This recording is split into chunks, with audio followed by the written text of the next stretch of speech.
1971 Dinamani கதிரில் நடிகவேள் MR. ராதாவை பேட்டி கண்டு அமரர் விந்தனால் தொடராக எழுதப்பட்ட இந்நூல் தற்போது ஒலி வடிவில் உங்களுக்காக. அத்தியாயம் 4. என்.எஸ். கிருஷ்ணனின் சபதம். கே.பி. கேசவன், காளி என் ரத்தினம் கூட ஜெகநாத் ஐயர் கம்பெனியில் தான் இருந்தார்களா? இல்லை, அவங்க இருந்தது ஒரிஜினல் பாய்ஸ் கம்பெனியில். அதில் தான் P.U. சின்னப்பா, M.G. ராமச்சந்திரன் கூட இருந்தாங்க. நானும் ஒரு சமயம் அங்கே இருந்தேன். அந்த கதையை அப்புறம் சொல்கிறேன். ஜெகநாத் ஐயர் கம்பெனிக்கு ஒரிஜினல் பாய்ஸ் கம்பெனி என்ற பெயர் உண்டா? கிடையாது. ஜெகநாத் ஐயர் கம்பெனியின் முழு பெயர் மதுரை ஸ்ரீ பால மீன ரஞ்சனி சங்கீத சபா என்பது. ஒரிஜினல் பாய்ஸ் கம்பெனியின் முழு பெயர் மதுரை ஒரிஜினல் பாய்ஸ் கம்பெனி என்பது. என்.எஸ். கிருஷ்ணன் எந்த கம்பெனியில் இருந்தார்? அவர் எங்கள் கம்பெனியிலேருந்து கொல்லத்தில் இருந்த TKS கம்பெனிக்கு சொல்லிக்கொள்ளாமல் போயிட்டார். போலீஸார் கையில் விலங்கிட்டு அவரை அழைச்சிட்டு வந்தாங்க. கையில் விலங்கா? எதற்கு? எல்லாம் எங்கள் ஐயர் செஞ்ச வேலை தான். யாராக இருந்தாலும் சொல்லிக்கொள்ளாமல் கம்பெனியை விட்டுட்டு போனால் அவருக்கு பிடிக்காது. உடனே கம்பெனி நகையை திருடிட்டு போயிட்டான்னு போலீஸில் புகார் எழுதி கொடுத்துருவார்.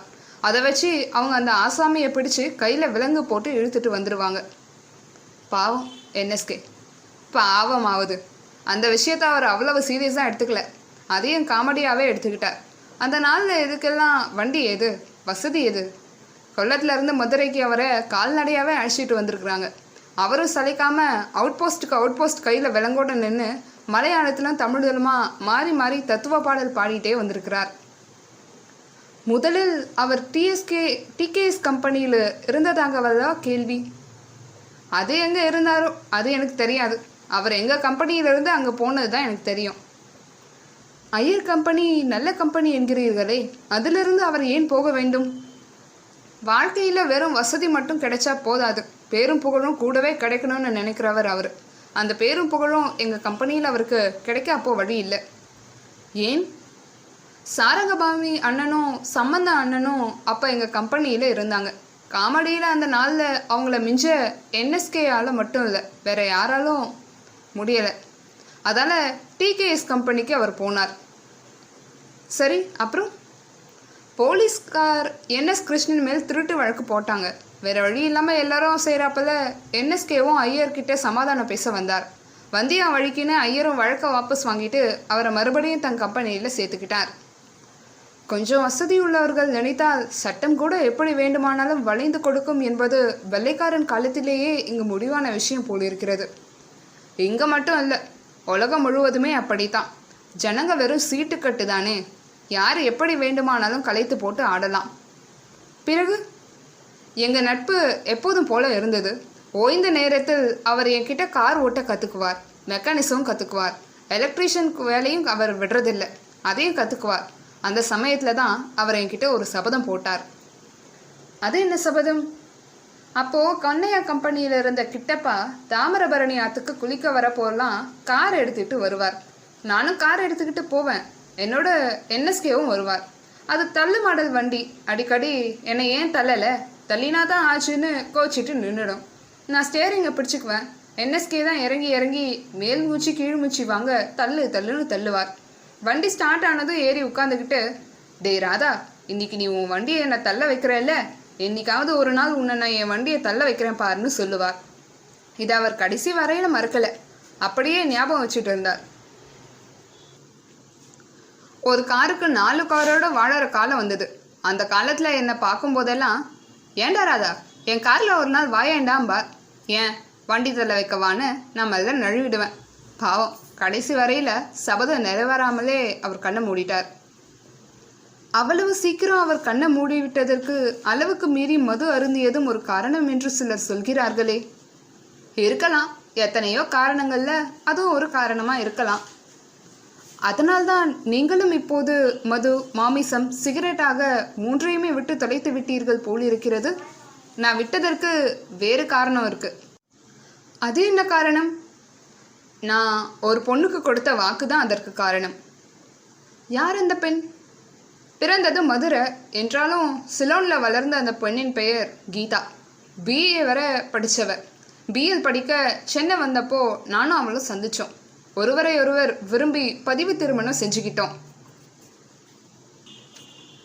ஏற்கனவே உங்கள் வாழ்க்கையில் பங்கு கொண்டுள்ள தனம் அதற்கு சம்மதித்திருக்க வேண்டுமே. அந்த விஷயத்துல அவ அந்த நாளாயினி மாதிரி உங்க சந்தோஷம்தான் என் சந்தோஷம்னு சொல்லிட்டா.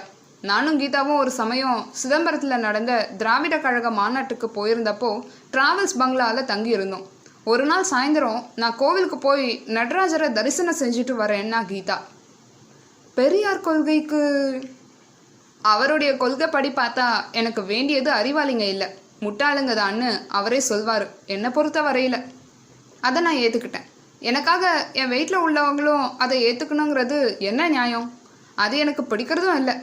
அவங்க அப்படி இருக்கணும்னு நான் எதிர்பார்க்கறதும் இல்லை. அதால் போயிட்டு வான்னு கீதாவை அனுப்பி வச்சுட்டு அவளுக்கு தெரியாமல் அது வரையில் மறைச்சி வச்சுருந்த விஸ்கி பாட்டிலை எடுத்து திறந்து கொஞ்சம் கொஞ்சமாக சோடாவில் கலந்து குடிச்சிட்டு இருந்தேன்.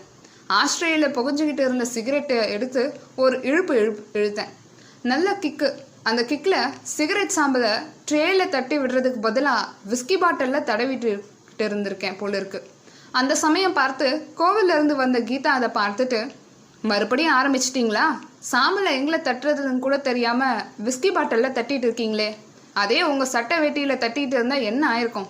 வேண்டாங்க, இந்த விபரீதம். என் மேலே ஆணையா இனி நான் இந்த மதுவை தொடரதில்லைன்னு எனக்கு நீங்கள் வாக்கு கொடுக்கணும்.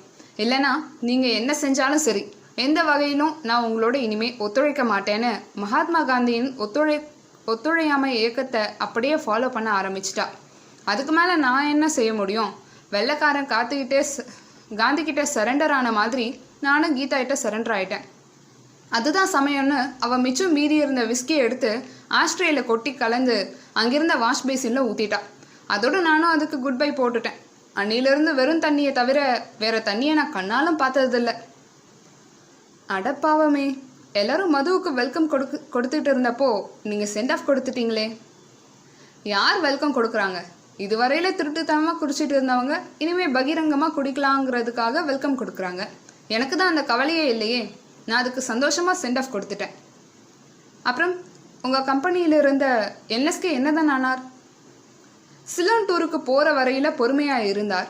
அங்கே போனதும் 4 பேரை கூட சேர்த்துக்கிட்டு ஸ்ட்ரைக்கு அது இதுன்னு ஆரம்பித்து கடைசியில் கம்பெனியை விட்டே விலகிட்டார். ஐயர் அவரை சும்மாவா விட்டார்?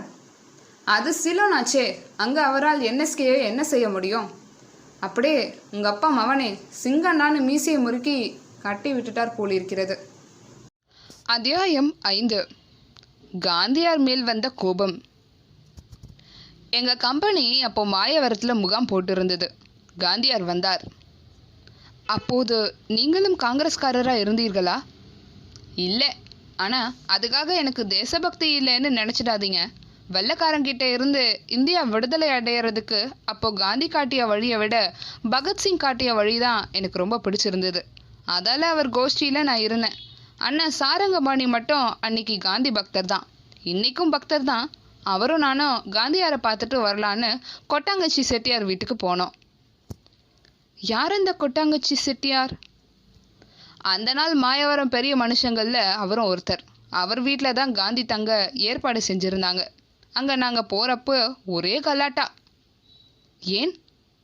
தியாகி வள்ளியம்மை பிறந்த தில்லையாடியை பார்த்துட்டு போக காந்தியார் வந்திருந்தது தான் அதுக்கு காரணம். எந்த வள்ளியம்மை பிறந்த தில்லையாடி?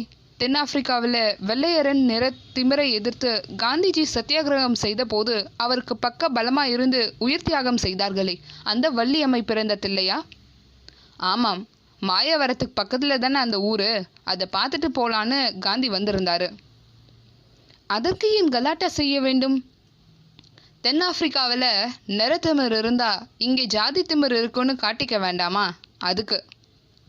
அது என்ன ஜாதி திமிர்? வள்ளியம்மை ஆதி திராவிட வகுப்பு சேர்ந்தவங்களாச்சே. அவங்க பிறந்த தில்லையாடியை பார்க்க வந்த காந்திக்கு கொட்டாங்கச்சி செட்டியார் தங்க இடம் கொடுக்கலாமா? அதுக்காக மேல் ஜாதிக்காரங்க கலாட்டா செஞ்சாங்க. அப்புறம் சாஸ்திரம்தான் யார் எப்படி வேணும்னாலும் வளைச்சி போட இடம் கொடுக்குமே. தொட்டா தோஷம்பான், குளிச்சுட்டா அது போச்சும்பான். அதை வச்சு அந்த அம்மா ஊருக்கு போயிட்டு வந்து இங்கே தங்கினாதான் தோஷம், போகிறதுக்கு முந்தி தங்கினா தோஷம் இல்லைன்னு சொல்லி அந்த கலாட்டாவை சமாளித்தாங்க. பாவம் கொட்டாங்கச்சி செட்டியார் படாத பாடுபட்டிருப்பார். அதை சொல்லணுமா? அன்னைக்கு சாயந்தரம் மாயவரத்தில் ஒரு கூட்டம் நடந்தது. கூட்டம்னா அந்த காலத்தில் 1000 பேர் 10,000 பேர்னு சேர மாட்டாங்க. 50 பேர் சேர்ந்தால் அதுவே ஜாஸ்தி. காந்தியார் பேசினார். அவர் பேசியதை டிஎஸ்எஸ் ராஜனோ யாரோ ஞாபகம் இல்லை தமிழில் மொழிபெயர்த்து சொன்னாங்க. அந்நிய துணி பகிஷ்காரத்தை பற்றி அவர் பேசினப்போ இங்கே இருந்த அத்தனை பேரும் உணர்ச்சி வசப்பட்டோம். கட்டியிருந்த துணியை அங்கேயே அவுத்து போட்டு தீ வச்சு கொளுத்திட்டோம். கூட்டம் முடிஞ்சது. அப்போ தான் நான் வெறும் கோவணத்தோடு நிற்கிறது எனக்கு தெரிஞ்சுது. பழனி ஆண்டவர் வேண்டுமானாலும் அப்படி நிற்கலாம், நீங்கள் நிற்கலாமா? நான் சாரங்கபாணி அண்ணனை தேடினேன். அவர் எப்படி இருக்காருன்னு பார்க்க ஆளை காணோம். அந்த கோலத்துடனே நாடக கொட்டைக்கு போனேன். அங்கே புதிய கதர் துணி வாங்கி கட்டிக்கிட்டு அவர் ஜம்முன்னு உட்காந்துட்டு இருந்தார். அந்த வசதி அப்போவே அவருக்கு இருந்தது, எனக்கு இல்லை. என்ன செய்வேன்? ஐயர்கிட்ட வேற துணி வாங்கி கட்டிக்கிறதும் அவ்வளோ சுலபம் இல்லை. அதை நினைக்க நினைக்க எனக்கு காந்தி மேலேயும் கோபம் வந்தது, அண்ணன் சாரங்கபாணி மேலேயும் கோபம் வந்தது. அதை தீர்த்துக்க ஒரு வழி கண்டுபிடிச்சேன். அது என்ன வழி?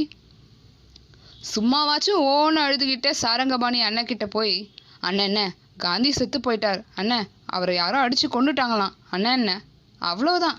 எப்போடா எங்கடான்னு பதறிக்கிட்டே அவர் நிஜமாவே கேவி அழ ஆரம்பிச்சிட்டாரு. அழறியா? நல்லா அழுன்னு நான் உளுர நினச்சிக்கிட்டே தில்லையாடியை பார்க்க போகிற வழியில் அவரை யாரோ அடித்து போட்டுட்டாங்களாம் அண்ணன். அடப்பாவீங்களான்னு அவர் தலையில் கையை வச்சுக்கிட்டு கீழே உட்காந்துட்டாரு. எனக்கு ரொம்ப சந்தோஷம். கோவணத்தை மறந்து அவர் அழறதை வேடிக்கை பார்த்துட்டு இருந்தேன். ஐயர் இல்லையா? இல்லை, வெளியே போயிருந்த அவர் அப்போ தான் வந்தார். என்னடா சங்கதின்னாரு. அவர்கிட்டையும் காந்தி செத்துட்டாராம், அண்ணன் அழுறாரு, நானும் அழறேன்னு. அவர் யார் சொன்னார்கள் அப்படின்னாரு. கடைத்தெருவில் எல்லாரும் அப்படித்தான் சொல்கிறாங்கன்னு நான் சமாளித்தேன். போடா போ, நான் இப்போது கடைத்தெருவில் இருந்து தானே வரேன். அங்கே யாரும் அப்படி பேசிக்கல. காந்திஜிக்கும் எந்த ஆபத்தும் இல்லாமல் போய்தான் தில்லையாடியையும் வள்ளியம்மையின் சொந்தக்காரர்கள் சிலரையும் பார்த்து சந்தோஷப்பட்டு இருக்காருன்னு சொல்லி சாரங்கபாணி அண்ணனை சமாதானம் செஞ்சு வச்சாரு. என்னையும் சமாதானம் செஞ்சு வச்சாரு. எனக்கு கட்டிக்க வேற துணியும் கொடுத்தாரு. அண்ணன் சாரங்கபாணியின் காந்தி பக்தி அப்பவே அப்படி. இப்போ கேட்கணுமா? அவருடைய சேவைக்காக இங்கே காங்கிரஸ் ஆட்சி நடந்த காலத்திலேயே ஒரு எம்எல்சி சீட்டாவது அவருக்கு கொடுத்து அவரை கௌரவித்திருக்கலாம். தவறிவிட்டார்கள். தப்பு அவங்க மேலே மட்டும் இல்லை, சாரங்கபாணி அண்ணன் மேலேயும் தான் இருக்கு. அது என்ன தப்பு? எடுத்ததுக்கெல்லாம் நானும் முந்திரி கொட்டை மாதிரி தலையை நீட்டாமல் இருந்தது அவர் தப்பு தானே. அடக்கமாக இருப்பது தப்பு என்றால் அவர் அப்படி இருந்ததும் தப்பு தான். ஆனாலும் எனக்கு ஒரு நம்பிக்கை. என்ன நம்பிக்கை? இப்போ நடக்கிற கலைஞர் ஆட்சியும் எல்லாருக்கும் பொதுவான ஆட்சியாக தான் இருக்குது. நாமக்கல்லை கவனிக்கும் அவர் சாரங்கபாணி அண்ணனையும் கவனிப்பாருங்கிற நம்பிக்கை தான் அது. கலைஞர் ஆட்சியில் சாரங்கபாணி கௌரவிக்கப்பட்டா அது கலைஞர் ஆட்சிக்கே ஒரு பெருமையாக இருக்காதா? அப்புறம் மாயவரத்துலேருந்து தஞ்சாவூருக்கு போனோம். அங்கே தான் ஐயர் கம்பெனி கொஞ்சம் கலகலக்க ஆரம்பிச்சது. ஏன்? நவாப் ராஜமாணிக்கமும் அண்ணன் சாரங்கபாணியும் ஐயர் கம்பெனியிலேருந்து விலகி தனி கம்பெனி ஆரம்பித்தாங்க. அந்த கம்பெனிக்கு நானும் எம்ஆர்எஸ் மணியும் ஐயர்கிட்ட சொல்லிக்காமல் போயிட்டோம். புது கம்பெனிக்கு பாட ஆள் வேண்டாமா? அதுக்காக சிஎஸ் ஜெயராமனை கூப்பிட்டோம். அவருக்கும் வர இஷ்டம்தான். ஆனால் ஐயர் அவரை விடுறதா இல்லை. ஜெயிலில் அடைச்சி வைக்கிற மாதிரி அவரை கம்பெனியிலேயே அடைச்சி வச்சுருந்தாரு. அங்கிருந்து ஜெயராமனை எப்படி கிளப்புறதுன்னு நான் யோசித்தேன். கடைசியில் 5ஆம் பட ஆசாமி ஒருத்தனை பிடிச்சேன். அவன்கிட்ட சொல்லி ஒரு நாள் ராத்திரி எல்லாரும் தூங்கினதுக்கப்புறம் சிஎஸ்ஸை ஜூலியட் மாதிரி மாடிக்கு வர சொன்னேன். நான் நூலேனியும் கையுமா ரோமியோ மாதிரி போய் அவரை இறக்கி கொண்டு வந்துட்டேன். ஐயர் உங்களை சும்மா விட்டாரா? விடுவாரா? எல்லார் மேலேயும் டேமேஜ் கிளைம் பண்ண உடனே நோட்டீஸ் விட்டார். அதை பார்த்ததும் நானும் மணியும் அலற அடிச்சுட்டு போய் அவர்கிட்ட சரண்டர் ஆகிட்டோம். மற்றவர்கள் வசதி இருந்தது, அவரை எதிர்த்து நின்று அப்போவே காலில் ஊனிக்கிட்டாங்க. இத்தனை துடுக்குத்தனம் இருந்தும் ஐயர் உங்களை எப்படி விடாமல் வேலைக்கு வைத்து கொண்டார்? சும்மாவா? ஆக்டரு, எலக்ட்ரீஷியன், மெக்கானிக்கு, டிரைவரு இத்தனை வேலைக்கும் சாப்பாடு போட்டு மாதம் 5 ரூபா தானே சம்பளம். இந்த சம்பளத்துக்கு என்னை விட்டால் சாந்த சுரூபமாக மகாத்மா வேலைக்கு வருவாருன்னு அவர் நினச்சிருக்கலாம். ஆமாம், உங்களுக்கு அகராதி என்று கூட ஒரு பெயர் உண்டாமே. அதை யார் சொன்னது உங்களுக்கு? கேள்விப்பட்டேன். யதார்த்த பொன்னுசாமி பிள்ளையும் சம்பந்த மன்னனும் எனக்கு வாத்தியாராக இருந்தாங்க. அவங்க சொல்லி கொடுக்குற போல நான் செய்ய மாட்டேன். எனக்கு எது சரின்னு படுதோ அப்படி தான் செய்வேன். அவங்களுக்கு கோபம் வந்துடும். அகராதியை தூக்கி என் கையில் கொடுத்துட்டு போயிடுவாங்க. ஏன் தலைக்கு வைத்துக்கொண்டு தூங்கவா? ஏன் தலைக்கு வைத்துக்கொண்டு தூங்கவா? என்னை பொறுத்த வரையில் அதை தவிர வேற எதுக்கும் அது பிரயோஜனம்? அரிச்சுவடியே பார்க்காத உங்களுக்கு அகராதின்னு பேர் வாங்கி கொடுத்துருக்கே, அது போதாதா? நீங்கள் அதை வேற பேப்பரில் எழுதி வைக்காதீங்க. அப்புறம் என்னை பார்க்குற பொடிப்பாயிலுங்கெல்லாம் தோடா அகராதிம்பானுங்க. எவனாவது அப்படி சொன்னால் அவன் கையிலே நீங்களும் ஒரு அகராதியை தூக்கி கொடுத்து விடுங்கள்.